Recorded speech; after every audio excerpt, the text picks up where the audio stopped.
Hello, with your CIGTV News Update, I'm Donna Bush. Thanks for joining us. On Tuesday, the RCIPS welcomed 3 officers from the UK with extensive expertise in child abuse investigations and child protection.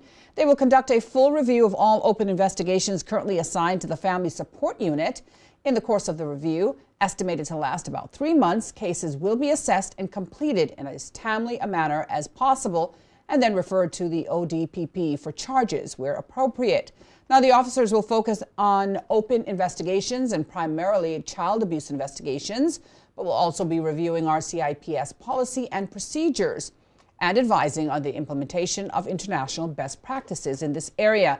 This outside assistance has been engaged as a result of an audit of the Family Support Unit cases and procedures conducted by Detective Superintendent Pete Lansdowne, which identified a number of cases requiring further investigation, as well as critical risks in the resourcing and rising workload of the FSU. Joint operations between the RCIPS, FSU, DCFS, and HSA counseling services are set to begin later this month.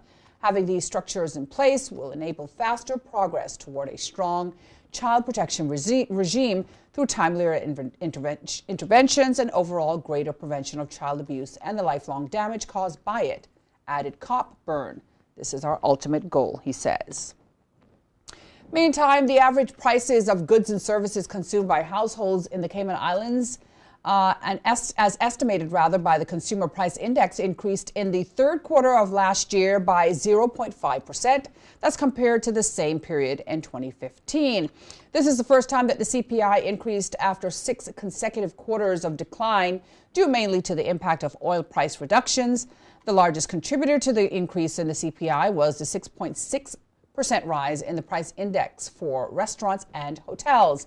There are other goods and services which increased as well, and you can learn more about those from Cayman Islands Consumer Price Index report, which can be downloaded from eso.ky. That's eso.ky.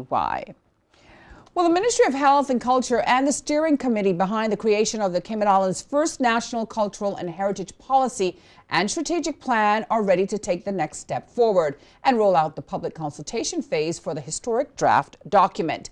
The draft policy was approved to go out to the public consultation by Cabinet. That was on the 13th of December 2016, with the aim to better preserve the heritage of the Cayman Islands and comprehensively develop the country's rich and diverse cultural sector. Ministerial Councillor for Culture Roy McTaggart added, the Ministry, Steering Committee, and members of the 6 subcommittees, totaling about 70 people, have worked diligently throughout much of 2016 on this draft document.